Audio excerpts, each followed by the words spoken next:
Simplesmente no outro vídeo eu tinha a Buda, né?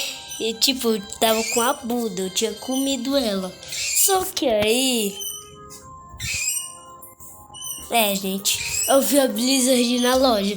Só que eu sou nem bobo nem nada. Oxi, o primeiro ataque é esse daqui, ó.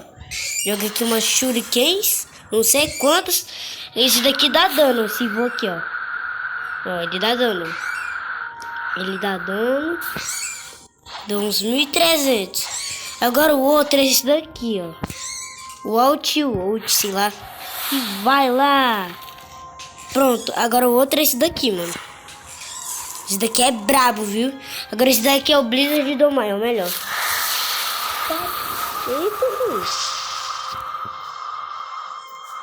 É tudo isso.